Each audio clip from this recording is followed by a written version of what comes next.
지금까지 자바 8에 추가된 대표적인 펑셔널 인터페이스 4가지 펑션, 컨슈머, 프레디케이트, 서플라이어 이렇게 4가지에 대해서 알아보셨는데요. 이 4종류들이 가장 많이 쓰이긴 하지만 이제 다른 많은 펑셔널 인터페이스들도 자바 8에 추가가 됐고요. 이제 다른 것들은 이제 앞으로 제가 비디오를 만들면서 자연스럽게 아시게 될 거고요. 이번에는 나만의 펑셔널 인터페이스를 한번 만들어 보겠습니다. 제가 펑션이라고 하면요, 이제 그건 이제 펑셔널 인터페이스라고 생각을 하시면 됩니다. 펑셔널 인터페이스라는 거는 이제 한번 이미 뭐 말씀을 많이 드렸지만 다시 한번 이제 살펴보면요, 앱스트랙트 메소드를 하나만 가지고 있는 인터페이스를 펑셔널 인터페이스라고 하죠. 그래서 이제 대표적으로 알아봤던 거 하나 중에 이제 펑션을 보면요, 이런 식으로 생겼죠. 인터페이스, 펑션, 그리고 파라메터, 그 제너릭 타입 파라메터 t가 있고요. 입력값 t, 결과값 r이 있고요. 이제 이 안에 그 abstract 메소드는 하나가 있었어요. 그래서 r 어떤 타입 r을 리턴하는 apply, 그리고 이거는 이제 입력값으로 그 파라메터가 어떤 타입 t 해가지고 이렇게 있었고요. 이제 abstract 메소드라고 얘기하는 이유는 예전에는 인터페이스가 가질 수 있는 메소드는 다 abstract 메소드였거든요. 그냥 시그너처만 있고 그 메소드 바디는 없는 거예요. 근데 자바 8부터는 이제 그 인터페이스들이 메소드 바디를 가질 수 있게 됐기 때문에, 그리고 스태틱 메소드도 가질 수 있기 때문에 꼭 abstract 메소드는 abstract 메소드라고 이제 구분을 해줘야 됩니다. 그래서 사실 펑션 안에는 다른 뭐 스태틱 메소드도 있고 뭐 그런데요, 이제 abstract 메소드에 해당하는 거는 이거 지금 apply 하나밖에 없거든요. 그래서 이런 식으로 abstract 메소드가 하나인 인터페이스를 우리는 functional 인터페이스라고 부르고요. 이제 functional 인터페이스를 쓰는 코드는 람다 익스프레션으로 대체가 가능합니다. 그래가지고 뭐 예를 들면요, 어떤 메소드가 있어요. 뭐 void 타입, return 타입이 그렇고요. 이제 뭐 do something 이렇게 해볼게요.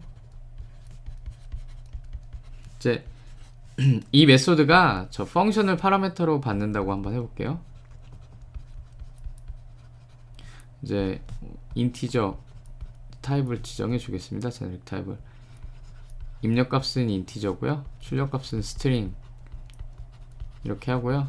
뭐 그냥 f라고 간단하게 해볼게요. 그러면은 이 메소드를 호출할 때 이제 우리는 이런 식으로 할 수 있다는 거죠. do something, 그리고 여기다가 이제 예전에는 뭐 new 하고 function, 그리고 이제 타입도 지정해 주고요. 인티저, 스트링, 그리고 나서 좀 깨끗하게 써볼게요. 자, 여기다가 new 이렇게 해서 curly brace, 그리고 뭐 public, 이제 r이 이제 스트링이 되는 거죠. 스트링, 그 다음에 apply, 인티저, 뭐 i 이런 식으로 뭐 이렇게 해줬어야 되는데, 여기다 이제 메소드 바디 써주고요. 뭐 리턴을 뭘 하겠죠. 뭐 하겠는데 이런 식으로 해줬었는데 너무 지저분하잖아요. 우린 이제 람다 익스프레션을 쓸 수가 있으니까요. 이런 건 이제 잊어버리고요. 네, 필요가 없습니다. 더 이상 필요가 없고요. 자, 이게 펑셔널 인터페이스이기 때문에 가능한 건데요. 앱스트랙트 메소드 하나만 가지는 인터페이스이기 때문에 여기다가 저렇게 이제 구구절절히 어너니머스 클래스를 생성하지 않아도 간단하게, 뭐 예를 들어서 이제 i라고 그냥 해볼게요. i 이렇게 하고, 우리가 이 i는 이제 인티저라는 걸 알고 있죠. 왜냐면은 이 메소드 시그너처에 이미 나와 있습니다. 그래가지고 i 해놓고 뭐 여기다가 스트링 리턴하는 거 그냥 뭐 스트링 써주고 value of 그 다음에 I 이런 식으로요. 이제 호출할 때 이런 식으로 호출을 할 수가 있는 거죠. 이제 람다 익스프레션을 이렇게 써서. 예. 그래서 코드가 굉장히 간결해지고, 아까 이제 제가 뭐 어노니머스 클래스 막 쓸 때 보셨지만 굉장히 코드도 길고 한참 써야 됐잖아요. 이제 쓰다가 지쳐서 포기했는데, 예, 그렇게 간단하게 변합니다. 이제. 자, 그러면은 한 가지 제가 빼먹은 게 있는데요. 이 펑셔널 인터페이스, 이제 자바 8에 추가된 펑셔널 인터페이스들을 살펴보면요, 그 펑셔널 인터페이스, 이 인터페이스 위에 이런 어노테이션이 있는 걸 보실 수 있을 거예요. add functional interface 이렇게요. 이렇게 있어요. 이게 뭐냐 하면요, 이 인터페이스는 지금 이 어노테이션은요, 이 인터페이스가 펑셔널 인터페이스라는 걸 보장해 주는 거예요. 그래서 만약에 이제 제가 여기다 abstract 메소드를 하나 더 추가하잖아요. 예를 들어서 void 뭐 print 그다음에 그냥 아무거나 해볼게요. int I 뭐 이렇게 추가하잖아요. 이게 이제 abstract 메소드가 되는 거죠. 그러면은 만약에 이 어노테이션이 없을 때는 이제 뭐 아무 문제가 없어요. 왜냐면 인터페이스에 abstract 메소드 여러 개 있을 수 있잖아요. 근데 이 어노테이션을 사용을 하잖아요. 그러면은 이제 얘는 컴파일러가 인식하기를 얘는 펑셔널 인터페이스여야만 한다 이걸 알기 때문에 딱 보고 메소드 두 개네? 그럼 컴파일 타임 에러가 나는 거예요. 그래서 실수를 하지 않게 해주기 때문에 펑셔널 인터페이스를 내가 작성을 했으면은 그냥 뭐 abstract 메소드 하나만 있으면 되긴 하지만 이걸 꼭 써주시는 게 좋아요. 그래서 이제 어떤 뭐 예기치 않은 그런 이제 에러를 이제 사전에 방지하고 미리 알아서 이제 그걸 고칠 수가 있죠. 만약에 두 개가 추가가 됐다 실수로. 그러면은 뭐 이게 왜 그런지는 당연한 거죠. 왜냐면 내가 람다 익스프레션을 이렇게 썼는데 이게 얘인지 알 수가 없잖아요. 그러니까 이제 그런 식으로 된 겁니다. 아니 뭐 파라미터를 다르게 하고 뭐 그럼 되지 않냐 그럴 수도 있는데요. 근데 문제는 그거죠. 함수 이름만 지금 보면은 t로 했는데 제가 여기다 이제 t로 또 바꾸고 여기도 r로 하면은 이거는 apply고 이거는 print잖아요. 자, 이러면 어떻게 되겠습니까? 예? 이러면은 이제 어떻게 구분을 하는 거예요, 이제. 얘가 똑같잖아요. 이제 메소드 시그너처로만 보면은, 왜냐면 이 람다 익스프레션이라는 거는 기본적으로 어노니머스 메소드, 어노니머스 펑션에서 이름 없는 함수, 이름 없는 메소드 뭐 그런 거기 때문에 이름은 무시가 된단 말이에요. 그러면은 이 리턴 타입하고 파라미터만 보는데 구분이 안 되잖아요. 그렇기 때문에 하나만 있어야 됩니다. 꼭 하나만. 예. 그래서 이제 이걸 functional interface라는 add functional interface annotation을 붙여주면은 컴파일 타임에 이제 얘가 진짜 functional interface인지 그걸 보장을 해준다. 그렇기 때문에 항상 쓰시는 게 좋습니다. functional interface를 만들게 되면요. 자 됐고요. 이제 한번 뭐 코드를 작성해 볼까요? 자 이렇게 해서 펑션 한번 볼게요. 다시 한번 이제 펑션을 보시면요, 제가 말씀드린 대로 이 안에 뭐 스태틱 메소드, 디폴트 메소드 잔뜩 있어요. 이건 상관이 없습니다. 이건 상관이 없고요. 왜냐면 우리가 필요한 거는 이 abstract 메소드 하나, 이게 람다 익스프레션으로 대체되는 거기 때문에 얘네들은 메소드 바디가 있고 그렇기 때문에 많이 있어도 상관이 없습니다. 하지만 abstract 메소드는 단 하나만 있어야 된다. 그리고 보시면 아시겠지만 지금 여기는 add functional interface라는 annotation이 붙어 있습니다. 자, 이제 예제를 한번 작성을 해볼게요. 자, 여기서 제가 이제 인터페이스를 하나 만들어 볼게요. 그래서 functional interface죠. 인터페이스 해가지고 뭘로 할까요? 펑션은 이미 있고요. 이제 자바에 사실 이제 by function이라 그래갖고 파라미터 두 개를 받는 이런 t하고 u 타입 어떤 두 개의 다른 타입, 이게 뭐 같은 타입일 수도 있고요. 사용하기에 따라. 근데 파라미터 두 개를 받는 펑션은 이미 존재를 합니다. 그렇기 때문에 뭐 저는 간단하게 펑션 3라 그래갖고 파라미터 3개를 받는 이제 펑션을 만들어 볼게요. 그리고 그 제네릭 타입 파라미터도 아주 뭐 읽기 편하게 t1, t2, t3 이렇게 하고요. 리턴 타입은 r이고요. 자, 이 안에 하나의 abstract 메소드가 존재하게 되겠죠. 이제 return type R 있고요. apply 하고요. 이 이름은 뭐 꼭 apply일 필요가 없습니다. 이제 이 경우에는 이제 그냥 펑션이기 때문에 이제 의례적으로 쓰는 이제 apply를 썼는데, 뭐 컨슈머의 경우에서 이제 기억이 나시겠지만 컨슈머는 accept라는 메소드가 있죠. 이거는 그냥 abstract 메소드가 하나만 있으면 이름이 뭐든 상관은 없습니다. 자, t1, t1, 네, t2, t2, t3, t3. 자, 이렇게 세 개의 파라미터들이 있고요. 리턴 타입은 R이고요. 이제 펑셔널 인터페이스가 완성이 됐습니다. 이걸 가지고 테스트를 해볼 텐데요. 이 위에 지금 코드들이 많이 있는데, 제가 일단 이거는 이제 정리를 해가지고 코드 지금 보기 잔뜩 있잖아요. 좀 깔끔하게 정리를 해서 GitHub에 올릴 예정이고요. 당장은 이제 이걸 보여드려야 되니까 간단하게 이제 이걸 다른 테스트로 붙고요. run functional, 잠시만요. for functional interfaces 이렇게 해주고요. 밑으로 가서 이제 메인 메소드를 밑으로 옮겨 볼게요. 저 인터페이스랑 가깝게. 여기서 이제 저 인터페이스를 사용하는 또 메소드를 하나 만들어 보겠습니다. 그래서 어떤 걸 해볼까요? private void 한 다음에요. print라는 걸 해가지고 이제 이걸 제네릭 메소드로 한번 만들어 볼게요. 그래서 t1, t2, t3 타입이 있고요. 이제 이 안에 여기서 이제 펑셔널 인터페이스, 제가 만든 펑셔널 인터페이스인 펑션 3를 봤는데요. t1, t2, t3 이렇게 파라미터 타입은 이 세 개가 저렇고요. 리턴 타입은 제가 스트링으로 한번 고정을 해볼게요. 그래서 이제 뭐 펑션 그냥 이렇게 해보고요. 이 안에서 어떤 일이 발생하냐면요, 이제 프린트를 하는 거죠. 그래서 sout, 자 이렇게 해서 apply 하고, 이제 문제는 이제 이 파라미터인데요. 파라미터를 어디서 받아오느냐, 이게 문제죠. 그래서 저는 이제 그냥 간단하게 테스트로 하는 거니까 여기다 파라미터를 이 앞에다 지정을 해줘 볼게요. 그래서 t1, 자 이걸 복사해가지고 똑같이 이제 t2, t3, 자 이렇게 받아가지고, 예. 아니 이런 걸 해가지고 뭘 할 수 있을까 그러실 텐데 한번 보죠. 뭐 저걸 어떻게 쓸 수 있는지. 프린틀린으로, 예, 그냥 저렇게 하죠. 프린틀린 해서, 자 이렇게 해가지고요.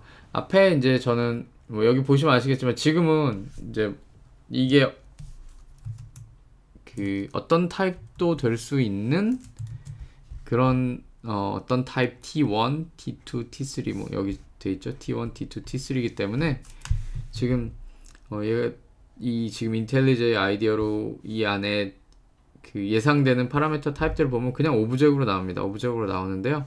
자 그런데 제가 여기다 인티저를 한번 넣어줘 볼게요. 인티저를 넣으면 에러가 나느냐? 절대 아니죠. 왜냐하면 이거는 제네릭 메소드이기 때문에 그 제가 넣어주는 타입대로 타입을 알아서 이제 추론을 해서 뭐 컴파일 될 때 이제 그 신세틱 메소드라는 게 생성이 되는데요. 자 그것까지는 뭐 지금은 그런 걸 다루는 건 아니까 알 필요는 없고요. 자 이렇게 인티저를 넣어주면은 얘는 이제 보시면 아시겠지만 인티저로 바뀌었습니다. 예, 타입을 추론하는 거죠. 그래서 이렇게 되고, 여기다 이제 말씀드렸듯이 이제 뭐 이렇게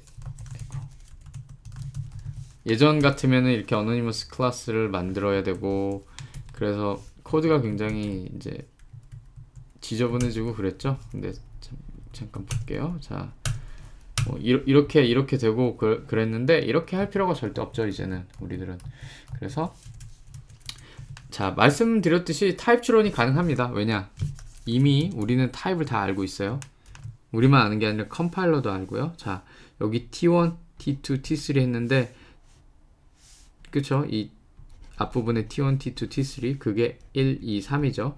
자 이거는 다 인티저예요. 그래서 컴파일러가 지금 알고 있어요. 얘네들 다 인티저네. 그러면은 이 함수 펑션 3에서도 입력값은 t1, t2, t3로 타입이 동일합니다. 그러면은 뭐가 되겠어요? 이게 다 인티저가 되는 거예요. 예. 전부 다 세 개가 다.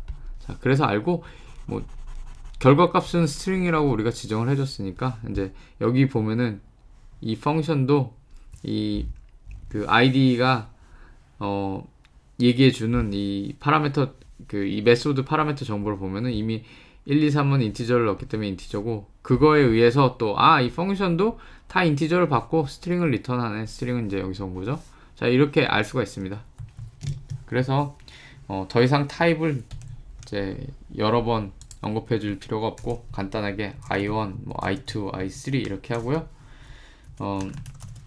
이제 여기서 저희는 뭐 스트링을 리턴을 해줘야겠죠. 그래가지고 저는 3개를 그냥 다 더해 볼게요. 1, 2, 3 다 더한 다음에 이걸 toString으로 이제 해서 스트링을 만들어 주거나. 근데 이게 안 되겠죠. 왜냐면은 이거는 인티저 오브젝트 타입이긴 하지만 이 플러스를 넣는 순간에 이제 자동으로 오토 언박싱이 일어나면서 얘네들이 프리미티브 인트가 되기 때문에, 프리미티브 인트는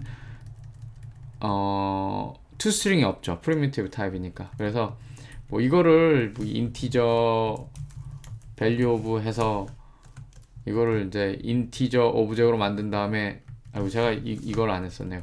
가로로 이렇게 해줘도 되는데요. 저렇게 해줄 필요 없이 그냥 이거 필요 없죠.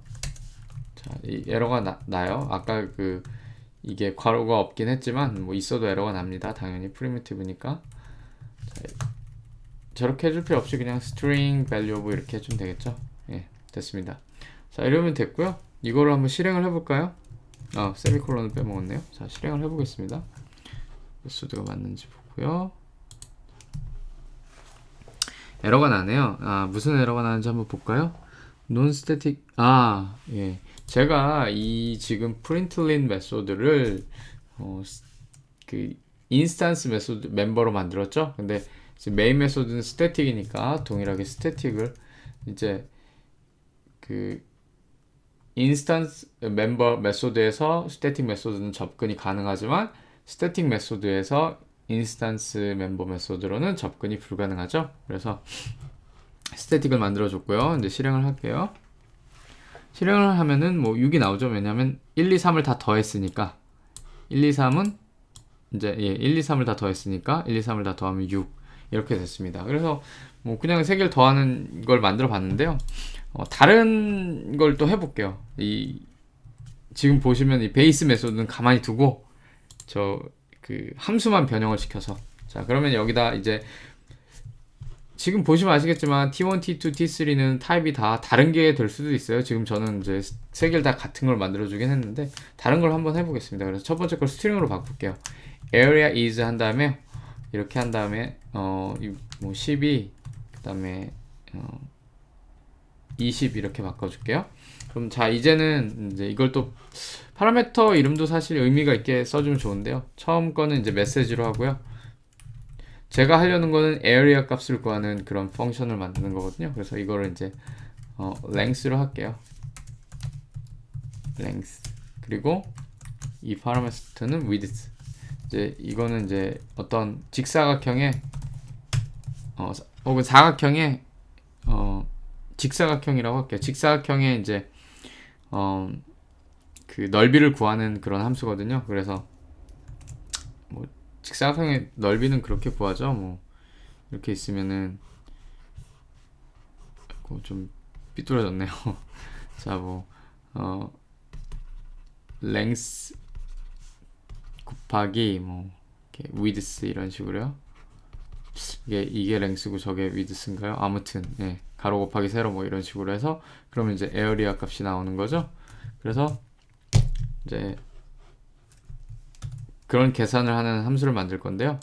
자, 그럼 보시면은 처음 건 메시지예요. 이제 나중에 결과값에 덧붙일 메시지인데, 메시지에다가 어떻게 해주냐면 이렇게 해주면 되겠죠. 지금은 이제 length plus width라고 되어 있는데 이제 이거를 이제 length times width로 length의 width를 곱하는 걸로 바꿔줘야겠죠. 그래서 메시지에 딱 붙이면은 area is 한 다음에 이제 계산된 결과값이 나오게 되겠죠. 자, 이거를 이제 실행해 보겠습니다. 그러면 이제 area is 하고 계산된 결과값이 240이네요. 예, 이렇게 나왔습니다. 자, 이렇게 하나의 베이스 메소드를 가지고 있고 함수를 이제 거기에 파라미터로 넘기는 함수를 계속 변형을 시켜줘가지고 또 파라미터 입력값도 변경을 시켜주면서 다른 일들을 많이 할 수가 있는 거죠. 자, 이번엔 또 다른 걸 해보겠습니다. 자, 이번에는 뭐 처음 거를 롱 타입을 주고요. 1L 해서 이제 롱 타입 프리미티브 롱을 주고요. 이제 두 번째 거는 이제 이게 프리미티브 롱이어도 여기 이제 제네릭 타입이니까 얘네들은 이제 박스드 롱으로 넘어가겠죠.